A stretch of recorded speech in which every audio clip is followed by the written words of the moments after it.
Here's what uGeneral Nhlanhla Mkhwanazi had to say about uBra Stephen Mutsomi. Xa wayebuzwa malunga nala meeting yakhe noVusimuzi Cat Matlala into yoba ibondoda kutheni into yoba wena uke wadibana noVusimuzi Cat Matlala xa ufika apha kuthi so appear before us as i-ad hoc committee ungayithi vu. So ndizayifaka le video towards the end, but before ndingena kwakuyo le video lena selivila ndithi into yoba uBra Stephen Mutsomi iMadlanga Commission seyithe icela into yoba sondele nganeno nge-4 to i-7 zikaSeptember. Do I think it's going to come? Anything is possible. Ngapha sokuvela into yoba uzenxumalo noBra Steve Mutsomi sebeyaphaxulana khona imikolotwano njengathi serious into yakhona ize isecourt as per iTimes Live dated i-21st ka-August 2026. Back to this video. uGeneral Nhlanhla Mkhwanazi apha uya-explaina into yoba apha kule meeting yabe kwavela into yoba imani kunendoda abayosabayo.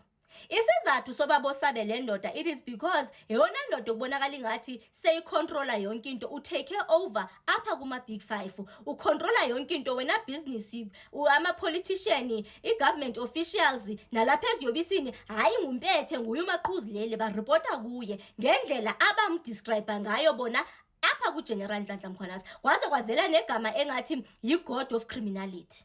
Hayi ke yavela into ethi even uGeneral Shadrack Sibiya ngathi umane efumana imali apha kuBra Stephen Mutsomi, even umcimbi lokwenza nama address wakubuhla lapha uBra Stephen Mutsomi wayifumana uGeneral Nhlanhla Mkhwanazi apha kubo. So yena ebengalindelanga into yoba General Sinona bangaxa befika umzekelo kuMadlanga Commission bafike baveza into efana naleyo, especially indlela babevele bemoyika ngakhona uBra Stephen Mutsomi.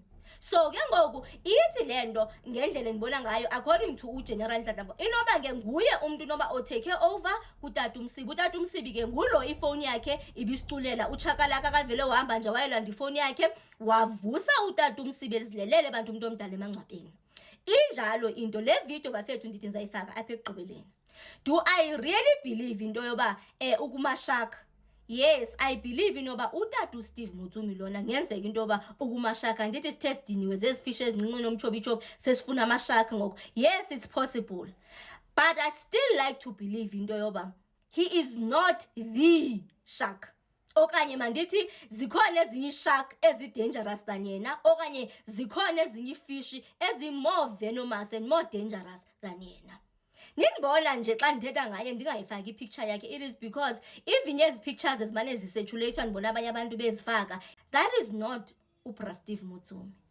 So we will only probably get to really know uBra Steve Mutsomi if and only if angafika apha kuMadlanga Commission. So into yokuthenga yonke unayo ibuzwa pha kuye. So in terms of delaying tactics uba ngabe uyafuna ukuzenza kulula bafethu into bazenze. Is it even in South Africa?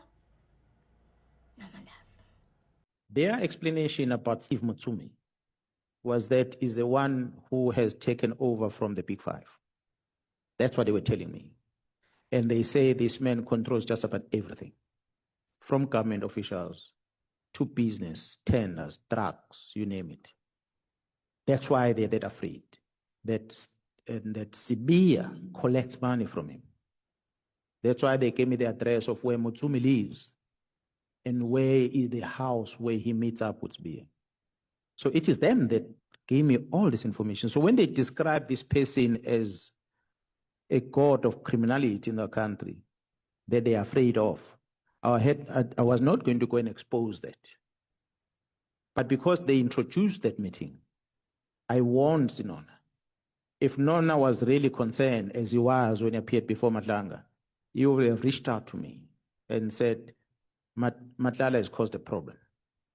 Please don't go ahead and release these names, because I gave it to him on WhatsApp. But he didn't. Instead, they're trying to twist what the meeting was about.